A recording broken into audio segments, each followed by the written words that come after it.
Hello friends, मैं ललित कुमार आज आपको बताने जा रहा हूँ HPLC के बारे में। और सबसे पहले आपसे रिक्वेस्ट करना चाहूँगा कि यदि आपने मेरा चैनल सब्सक्राइब नहीं किया है तो इसको सब्सक्राइब कर लें और साथ में दिए बेल आइकन को भी प्रेस करें। और यदि आपको मेरी वीडियो पसंद आए तो इसको लाइक करें। ज़्यादा टाइम वेस्ट ना करते हुए स्टार्ट करते हैं HPLC के साथ में। HPLC की full form high performance liquid chromatography. अब जैसे कि नाम से ही पता चल रहा है, क्रोमेटोग्राफी यह एक this is a chromatography technique. Chromatography, अगर हम क्रोमेटोग्राफी को दो हिस्सों में बांटें, एक्चुअली क्रोमेटोग्राफी क्या है? क्रोमेटोग्राफी एक लैटिन वर्ड है और हम इसे अगर दो हिस्सों में सेपरेट करते, क्रोम का मतलब होता है कलर्स, ग्राफी मतलब सेपरेशन। तो बेसिकली पहले ये बोला जाता था कि कलर्स के बेसिस पे जब सेपरेशन किया जाता था तो उसको क्रोमेटोग्राफी बोलते थे। सबसे पहले जब क्रोमेटोग्राफी इंट्रोड्यूस हुई तो सबसे पहले TLC के द्वारा क्रोमेटोग्राफी की जाती थी। TLC is the first technique of the chromatography, thin layer chromatography. Thin layer chromatography में क्या होता था, जैसा कि मैंने यहाँ पर नोटिफाई भी किया है, ये है हमारा thin layer chromatography. Thin layer chromatography को समझने के लिए हमें जानना होगा कि उसमें रिक्वायरमेंट्स क्या क्या होती थी। थिन लेयर में क्रोमेटोग्राफी में बेसिकली एक मोबाइल फेज़ की रिक्वायरमेंट होती है और एक स्टेशनरी फेज़ की रिक्वायरमेंट होती है। HPLC को स्टार्ट करने से पहले हमें TLC के बारे में जानना इसलिए ज़रूरी है because TLC is the basic of the HPLC। HPLC का कॉन्सेप्ट आने से पहले ही TLC आई थी, तो हमें we have to understand about the TLC। हमें TLC के बारे में समझना पड़ेगा। जब हम TLC का कंसेप्ट समझेंगे तो उसके बाद हम HPLC का कंसेप्ट इजीली समझ पाएंगे। एक्चुअली TLC के बाद में आया था HPTLC, high performance thin layer chromatography. उसके बाद में HPLC इंट्रोड्यूस हुआ था, हाई परफॉर्मेंस लिक्विड क्रोमेटोग्राफी। इसलिए अगर हमें HPLC को समझना है तो TLC को समझना बहुत ज़रूरी है। तो TLC में जैसा कि मैंने बताया, दो बेसिक रिक्वायरमेंट्स होती हैं, एक मोबाइल फेज़ और एक स्टेशनरी फेज़। तो सबसे पहले हमको यह जानना है कि क्या है मोबाइल फेज़ और क्या है स्टेशनरी फेज़। तो गाइस, जो TLC प्लेट्स हैं बेसिकली वो as a stationary phase use होती है। TLC प्लेट एक वाइट कलर की प्लेट होती है जो कैपिलरीज एक्शन पे काम करती है। TLC प्लेट मार्केट में इजीली अवेलेबल होती हैं, लैब में मोस्टली यूज़ होती हैं बहुत सारे ड्रग्स को सेपरेट करने के लिए। आयुर्वेदा में बहुत यूज़ है TLC क्रोमेटोग्राफी का, आज भी किया जाता है। तो इसलिए TLC क्रोमेटोग्राफी काफ़ी बेनिफिशियल टेक्निक है। तो इसको समझने के लिए सबसे पहले स्टेशनरी फेज़ हो गई आपकी, जो आपकी TLC प्लेट्स हैं। और जो आपकी मोबाइल फेज़ है वो क्या होता है, वो कोई भी एक ऑर्गेनिक सॉल्वेंट होता है। अब जैसा कि मैंने यहाँ पे फिगर में दिखाया, आप देख सकते हो इस फिगर में, जो ये है ये आपकी TLC प्लेट है जो कि कुछ बैंड होके रखी हुई है इस TLC चैम्बर में। और ये जो कंप्लीट है ये आपका TLC चैम्बर है। ये इधर मैंने लिखा भी है, ये थोड़ा कट गया है। तो ये जो TLC प्लेट है ये मोबाइल फेज़ में, ये जो डॉटेड लाइन में है नीचे, ये आपकी मोबाइल फेज़ है, ये मोबाइल फेज़ है। तो मोबाइल फेज़ में बैंड करके रखी हुई है। तो ये मोबाइल फेज़ क्या करता है, मोबाइल फेज़ इस TLC में रन करना स्टार्ट करता है ऊपर की तरफ। और ये जो स्पॉट दिखाई दे रहा है ये क्या है, ये किसी जो हमारी डिज़ायर्ड ड्रग है जिसको हमें सेपरेट करना है, उसको हमने यहाँ TLC पे पिंच कर दिया है या इंजेक्ट कर दिया है। तो उसके बाद में मोबाइल फेज़ क्या करती है, मोबाइल फेज़ मूव करने लगती है ऊपर की तरफ। मोबाइल फेज़ जब ऊपर की तरफ मूव करती है TLC में, वो कैपिलरीज एक्शन के थ्रू मूव करती है। एक्चुअली कैपिलरीज एक्शन तो आप सब लोग जानते ही होंगे, बहुत छोटी छोटी कैपिलरीज होती हैं जो हमें दिखाई नहीं देती हैं आँखों से, उनके थ्रू वो ऊपर की तरफ मूव करता है। अगर कैपिलरीज एक्शन का आपको बहुत अच्छा एग्जांपल देखना है तो आप सूखे हुए खेतों में देख सकते हैं। जब किसी खेत जो होते हैं वो सूख जाते हैं, उनका कारण कैपिलरीज एक्शन के कारण ही वो सूखते हैं। उनमें बहुत छोटी छोटी कैपिलरीज होती हैं जो सीधी खड़ी हो जाती हैं, और होता क्या है, उनके थ्रू खेत से जो इवेपोरेशन है, जो वाटर का इवेपोरेशन है वो बहुत ज़्यादा बढ़ जाता है, जिसके कारण क्या होता है कि वाटर बहुत ज़्यादा इवेपोरेट होने लगता है और खेत जो है वो ड्राई हो जाता है। इसीलिए हम खेत की जुताई करते हैं ताकि वो छोटी छोटी जो कैपिलरीज है उनको ब्रेक कर दें और वो वर्टिकल की जगह हॉरिजेंटल पोजीशन में आ जाएं, जिससे क्या होगा, खेत से वाटर का इवेपोरेशन कम हो जाएगा और खेत में वाटर स्टे करने लगेगा। तो ये तो एक कैपिलरी एक्शन के बारे में मैंने आपको समझाया। कैपिलरीज एक्शन ही इन टीएलसीज में होता है, थिन लेयर क्रोमेटोग्राफी में। तो इसमें नीचे की से ऊपर की तरफ मोबाइल फेज मूव करने लगती है। जब मोबाइल फेज मूव करती है तो इसके साथ साथ में आपका जो ये ड्रग है, जो इसमें एक्टिव इंग्रेडिएंट है, उसको भी साथ में लेके ये ऊपर की तरफ मूव करती है। एक टाइम के बाद ये जो आपका डिज़ायर्ड एक्टिव मटेरियल है ये मूव करना बंद हो जाता है और ये एक स्पेसिफिक कलर देता है। अब जो ये स्पॉट है, जो ये मूव करने के बाद में जो एक पर्टिकुलर कलर का स्पॉट आता है, इसके थ्रू हम रिटेंशन फैक्टर कैलकुलेट कर लेते हैं और ये जितने टाइम में मूव करता है उसको हम बोलते हैं रिटेंशन टाइम, स्टार्टिंग से, और जो आपके उसका एंड पॉइंट है उसको बोलते हैं हम रिटेंशन टाइम। तो बेसिकली दोस्तों यहाँ से आप समझ पाए होंगे कि क्या मोबाइल फेज़ होता है, क्या स्टेशनरी फेज़ होता है। So let us move on HPLC। अब जानते हैं HPLC के बारे में, तो क्योंकि ये ज़रूरी था TLC के बारे में जानना HPLC को डेमोन्स्ट्रेट करने से पहले। अगर हम HPLC की बात करें तो हाई परफॉर्मेंस लिक्विड क्रोमेटोग्राफी की, तो इसमें भी बेसिकली क्रोमेटोग्राफी टेक्निक है, तो इसमें भी एक मोबाइल फेज चाहिए हमको और एक स्टेशनरी फेज चाहिए। देखिए दोस्तों, मैंने इसका ग्राफिकल रिप्रेजेंटेशन दिखाया है आपको HPLC का। यहाँ पे मैंने ये 4 बोतल्स दिखाई हैं और ये इनकी पाइप्स हैं जिनके थ्रू मोबाइल फेज रन करता है। ये मोबाइल फेज बोतल्स हैं चारों और इनमें मोबाइल फेज फिल हो रखा है।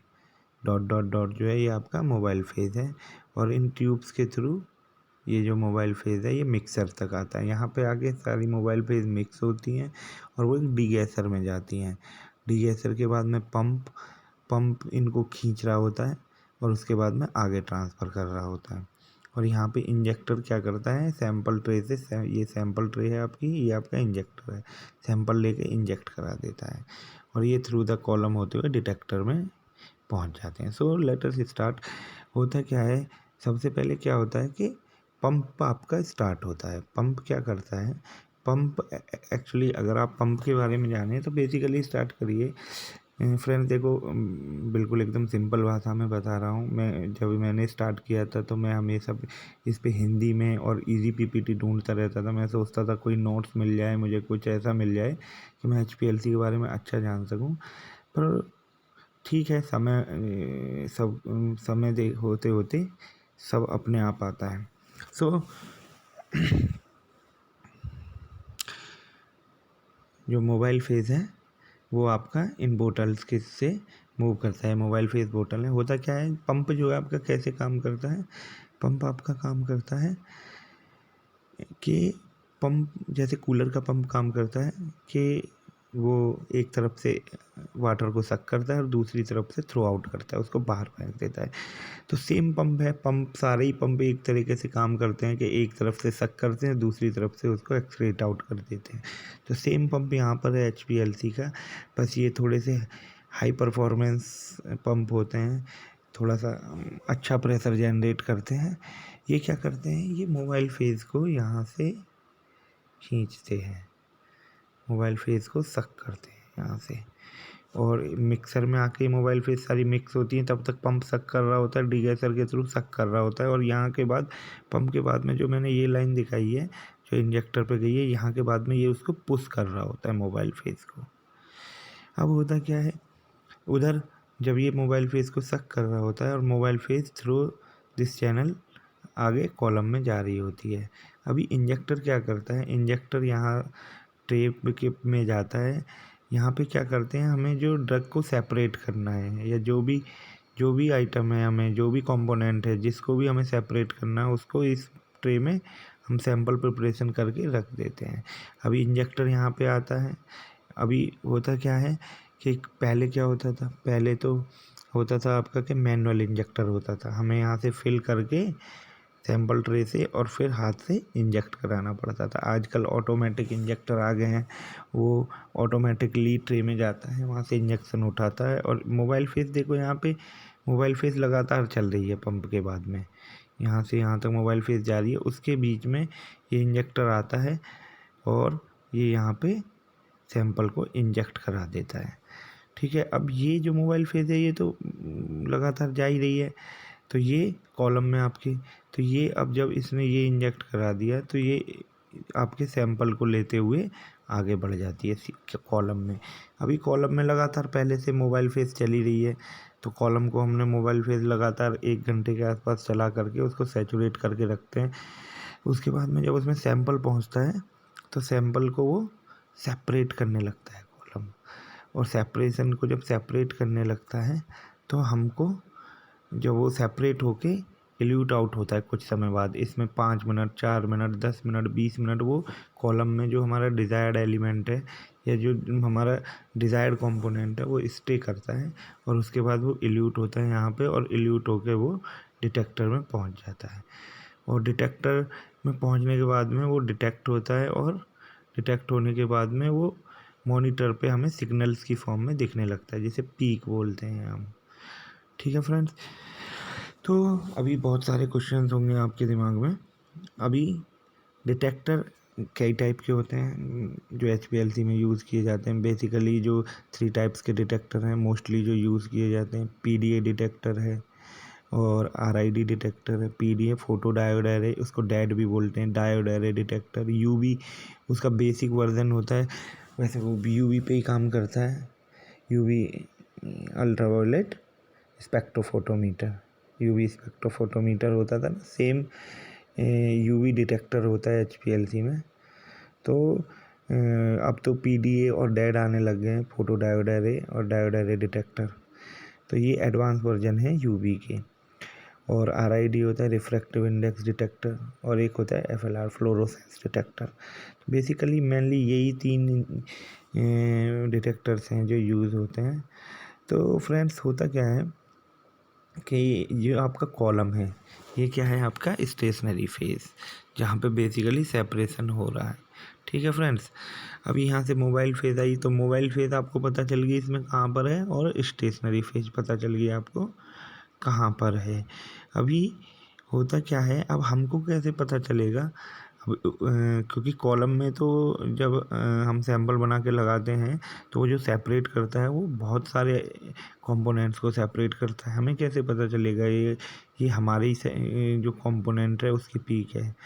तो इसके लिए बेसिकली हम क्या करते हैं, हम बिल्कुल एक प्योर कंपोनेंट सबसे पहले चलाते हैं फ्रेंड्स, जिसको हम बोलते हैं स्टैंडर्ड। सबसे पहले हम किसी भी पर्टिकुलर ड्रग का या कंपोनेंट का स्टैंडर्ड चलाते हैं। तो स्टैंडर्ड जब हम चलाते हैं तो वो स्टैंडर्ड हमें बताता है कि वो कितने मिनट के बाद कॉलम से इल्यूट हो रहा है। मान लीजिए वो कॉलम से इल्यूट हो 10 मिनट के बाद फ्रॉम द स्टार्टिंग, जैसे ही HPLC में इंजेक्ट हुआ, इंजेक्ट होने के बाद में वो 10 मिनट कॉलम में स्टे किया और 10 मिनट के बाद इल्यूट हुआ हमारा स्टैंडर्ड। तो हमें पता चल गया कि पर्टिकुलर स्टैंडर्ड, मान लीजिए विटामिन A की बात करते हैं हम, विटामिन A इंजेक्ट हुआ, कॉलम में स्टे किया, उसके बाद वह 6 मिनट पे इल्यूट आउट हो गया। अभी 6 मिनट पे इल्यूट आउट हुआ विटामिन A का स्टैंडर्ड, तो हमें पता लग गया कि विटामिन A की जो पीक आनी है वह 6 मिनट पे आनी है। तो अभी हम कोई भी सैंपल लाएँ, किसी भी सैंपल में हमें जिसमें विटामिन A डिटेक्ट करना है, सैंपल ट्रे में बना के रख के इंजेक्ट करेगा, और उसके बाद में वो C18 कॉलम से पास होगा, उसका सेपरेशन होगा। सेपरेशन होने के बाद में जो पीक 6 मिनट पे आएगी तो हम सीधे सीधे समझ जाएंगे कि यह जो पीक है यह हमारी विटामिन A की पीक है। ठीक है फ्रेंड्स, तो स्टैंडर्ड्स के बेसिस पे हम इनको पता करते हैं कि कौन सी पीक है और कौन सी पीक हमारी नहीं है, कौन सी पीक हम निकालना चाहते हैं और कौन सी पीक हम निकालना नहीं चाहते हैं। देखिए फ्रेंड्स, यहाँ पे मैंने एक चीज़ दिखाई है, अगर आप नोटिस करेंगे तो मैंने यहाँ पे 4 बोतलें बनाई हैं। 4 बोतल बनाने का भी एक रीज़न है। आप कहीं भी गूगल पर सर्च करेंगे तो आपको इजीली इसका डायग्राम दिख जाएगा। वहाँ पे एक इलुएंट की एक बोतल दिखाई देगी और बाकी आपको लगभग सेम सा दिखेगा सब कुछ। तो यहाँ पे मेरा 4 बोतल बनाने का सिर्फ एक ही मकसद था। एक्चुअली HPLC 2 कंडीशंस में काम करते हैं, या तो HPLC बाइनरी होते हैं या क्वाटरनरी। जो उनका पंप है वो या तो बाइनरी पोजीशन में काम करता है या क्वाटरनरी पोजीशन में काम करता है। बाइनरी में क्या होता है कि वो 2 बोतलों से एक साथ चला सकता है, मतलब कि 2 बोतलों से एक साथ, 2 बोतलों से एक साथ 50-50% 2 बोतलों से चला। क्वाटरनरी पंप का मतलब होता है चारों बोतलों से अलग अलग चला सकता है। मीन्स अगर मुझे चारों बोतलों से 4 मोबाइल फेज चलानी है 25-25%, तो वो चारों मोबाइल फेज अलग अलग 25-25% चला सकता है।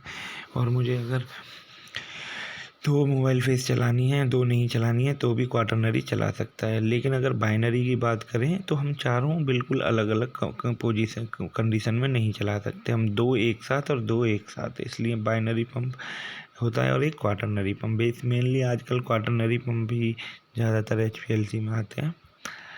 तो फ्रेंड्स, ये तो बेसिक चीज़ें थी HPLC के बारे में। इसके बाद में आपको डिटेक्टर्स के बारे में अगर जानना है तो उस पर मैं एक अलग वीडियो बनाऊंगा, तो उसमें आप देख सकते हैं। अभी यहाँ पे मैं आपको कुछ चीज़ें और बता देता हूँ।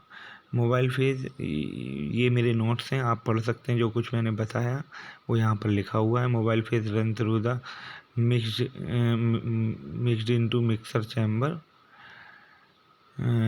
Mobile phase runs through the tubes and mixed into mixture chamber. After that reach to the degasser। हाँ, degasser क्या करता है? degasser आपके उसमें जो जैसे ही चारों मिक्स होंगी, चारों मिक्स होने के बाद में आपके एयर बबल्स को रिमूव करता है। तो वो जब मोबाइल फेज मिक्स होती हैं तो उसमें कुछ एयर गैप्स बन जाते हैं, जिसके कारण जैसे हमने 25-25% चारों चलाई तो वो मिक्सर में आके मिक्स होंगी।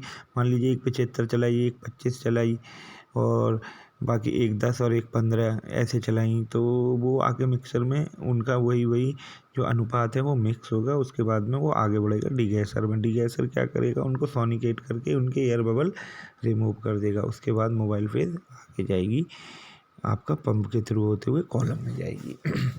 तो फ्रेंड्स, ये आपके मिक्सर और डिगैसर के काम होते हैं। After that injection fill the sample, वही सब कुछ जो मैंने बताया। इंजेक्टर सैंपल फिल करता है और मोबाइल फेज के बीच में इंजेक्ट करा देता है। दोस्तों, मोबाइल फेज तो हम कोई भी सैंपल टेस्ट करने से आधा 1 घंटे पहले चला देते हैं। मोबाइल फेज लगातार कॉलम के थ्रू चलती रहती है। इंजेक्टर क्या करता है? इंजेक्शन भर के लाता है और उसके बीच में इंजेक्ट करा देता है। तो फ्रेंड्स, उसके बाद में वो जो है कॉलम के थ्रू पास होता है। सो आगे बढ़ते हैं। अब हमें हमारे सामने क्वेश्चन आता है कि हमें मोबाइल फेज और हम स्टेशनरी फेज चूज कैसे करें, क्या मोबाइल फेज लेनी है। मोबाइल फेज मैंने बताया कुछ ऑर्गेनिक सॉल्वेंट भी हो सकता है, इनऑर्गेनिक सॉल्वेंट भी हो सकता है। तो हम चूज़ कैसे करें, क्या मोबाइल फेज लेनी है, किस कंपोनेंट के लिए क्या मोबाइल फेज रखनी है, क्या स्टेशनरी फेज रखनी है। ये भी बहुत बड़ा चैलेंज होता है अपने सामने। जब हम मेथड डेवलपमेंट कर रहे होते हैं तो इन सब चीज़ों के लिए बड़ी जद्दोजहद करनी पड़ती है, चीज़ों को बड़ा समझना पड़ता है। तो लेट अस सी, उससे पहले हम कुछ बात कर लेते हैं। तो सबसे पहले इसके बारे में बात करने से पहले हमको जानना होगा HPLC जो है 2 फेजेज में काम करता है, एक रिवर्स फेज और एक नॉर्मल फेज। अब रिवर्स फेज क्या होता है और नॉर्मल फेज क्या होता है? अगर हम रिवर्स फेज की बात करें तो उसमें मोबाइल फेज जो होती है वो पोलर होती है और स्टेशनरी फेज नॉन पोलर होती है। और नॉर्मल फेज की अगर हम बात करें तो मोबाइल फेज नॉन पोलर होती है और स्टेशनरी फेज पोलर होती है। तो फ्रेंड्स, बेसिकली जो मोस्टली 90% हम HPLC रन कराते हैं, 90-95% वो रिवर्स फेज में रन होता है। नॉर्मल फेज में बहुत ही एबनॉर्मल सर्कमस्टांसेस में, अब स्पेसिफिक रिक्वायरमेंट हो तभी हम उसे नॉर्मल फेज में रन कराते हैं। तो बात करते हैं रिवर्स फेज की। रिवर्स फेज में मोबाइल फेज पोलर होता है, ये दिख रहा है जैसा कि यहाँ पे, और स्टेशनरी फेज नॉन पोलर होता है। मोबाइल फेज, अच्छा, आप लोगों को याद होगा जब हम सॉल्यूशन वाला चैप्टर पढ़ते हैं, सॉल्वेंट वाला, तो उसमें राउट लॉ से पहले एक चीज़ बताई जाती है कि एक रूल होता है कि polar likes polar, non polar likes non polar. It means अगर कोई भी सॉल्वेंट पोलर है तो वो पोलर में ही मिक्स होगा और नॉन पोलर है तो नॉन पोलर में ही मिक्स होगा। कुछ ऐसा ही यहाँ पर भी है फ्रेंड्स। अगर हमारा कंपोनेंट पोलर है, समझिएगा बात को, अगर हमारा कंपोनेंट पोलर है और मोबाइल फेज भी पोलर है, जो कंपोनेंट हमें सेपरेट करना है वो पोलर है और मोबाइल फेज भी पोलर है, समझिएगा। अब मोबाइल फेज लगातार रन हो रही है, इंजेक्टर ने क्या किया, अपना कंपोनेंट को फिल किया और उसको मैं दिखा देता हूँ, और उसको यहाँ से इंजेक्ट करा दिया। ठीक है, अभी ये मोबाइल फेज लगातार यहाँ से यहाँ जा रही है, तो अभी इंजेक्टर ने इंजेक्ट करा दिया। ये कैसा था, पोलर। हमारा जो सैंपल ट्रे में जो सैंपल रखा हुआ था वो था पोलर। ठीक है, जो मोबाइल फेज आ रही है वो भी पोलर। तो जैसा कि मैंने बताया पोलर लाइक्स पोलर, तो इट मीन्स वो जो हमारा जो सैंपल है, डिजायर्ड सैंपल है, इट लाइक्स मोबाइल फेज, यानी कि मोबाइल फेज में ज़्यादा सॉल्युबल होगा, तो वो कॉलम में स्टे ही नहीं करेगा और वो सेपरेट ही नहीं होगा और तुरंत वो एल्यूट आउट हो जाएगा, जिससे कि उसकी पीक ही नहीं दिखाई देगी। तो इसलिए हमें सबसे पहले ये पता करना होगा कि हमारा डिजायर्ड एलिमेंट जिसको हम सेपरेट करना चाहते हैं वो पोलर है या नॉन पोलर है। अब सपोज़ वो नॉन पोलर हो, वो हाईली नॉन पोलर हो, तो हम रिवर्स फेज में चला रहे हैं, हमारा जो कॉलम है वो स्टेशनरी फेज है वो नॉन पोलर है। अभी इंजेक्टर इंजेक्ट किया, मोबाइल फेज पोलर है, ये आ रही है, इंजेक्टर ने इंजेक्ट किया आपका सैंपल ये जो कि नॉन पोलर है, ये कॉलम से पास हुआ। अब क्या होगा, कॉलम कैसा है आपका ऑलरेडी नॉन पोलर, तो वो क्या करेगा, इसको अपने पास रोक लेगा और अपने पास रोकने के बाद में इसको वो एल्यूट आउट ही नहीं होने देगा, क्योंकि non polar likes non polar. So basically friends, components को चूज करते टाइम हमको ये ध्यान रखना होगा कि क्या मोबाइल फेज ऐसी होनी चाहिए, ना तो अगर हमारा कंपोनेंट पोलर है तो ना तो बहुत ज़्यादा पोलर और ना ही इतनी ज़्यादा नॉन पोलर हो जाए कि वो उसको साथ में कैरी करके ही ना ले जा पाए। तो बेसिकली इन सब चीज़ों का ध्यान रखना होता है, कंपोनेंट का नेचर जानना होता है, फिर उसके बाद में mobile phase different organic solvents से मिला के बनाई जाती है। उसके बाद में अगर हम नॉर्मल फेज़ की बात करें तो नॉर्मल फेज़ में क्या हो जाता है, ये जो आपकी स्टेशनरी फेज़ है ये कैसी हो जाती है आपकी पोलर। अभी तक कैसी थी, नॉन पोलर रिवर्स फेज़ में। ठीक है, और जो मोबाइल फेज़ है ये क्या हो जाती है आपकी नॉन पोलर, जैसे कि टोल्यूइन, जैसे कि टोल्यूइन और आपका ईथर। तो this is non polar mobile phase, और ये क्या हो जाता है आपका पोलर, जो आपका कॉलम है वो हो जाता है पोलर। तो बेसिकली नॉर्मल फेज का तो बहुत ही कम यूज़ होता है, जो ज़्यादातर यूज़ करते हैं लोग इसको रिवर्स फेज में यूज़ करते हैं। तो फ्रेंड्स, मुझे लगता है ये जानकारी सफिशिएंट होगी HPLC के बारे में। आपको यदि HPLC के बारे में और भी कुछ भी जानकारी चाहिए तो आप मुझे प्लीज़ नीचे कमेंट बॉक्स में बता सकते हैं। और आपको लैब से रिलेटेड, फूड लैब से रिलेटेड कोई भी किसी भी मेथड के बारे में कुछ भी जानना है, vitamin A, B complex, B1, B2, B3, B6, B5 और विटामिन C, अफ्लाटॉक्सिन, ओक्राटॉक्सिन और मेलामाइन, किसी भी इंस्ट्रूमेंट के बारे में आपको जानना है, LC-MS, MS, GC-MS, MS and many instruments जो भी आपकी लैब्स में यूज़ होते हैं, किसी मैथडोलॉजी के बारे में जानना है आपको, पर्टिकुलरली कोई ऐसा मेथड है जो आपको समझ में नहीं आ रहा है, उसकी केमिस्ट्री समझ में नहीं आ रही है, तो वो आप मुझे नीचे कमेंट बॉक्स में बता सकते हैं, मैं उस पर एक पर्टिकुलर वीडियो बना दूंगा। इसी के साथ थैंक यू वेरी मच, और वीडियो पसंद आए तो इसको लाइक करना ना भूलें। Thank you.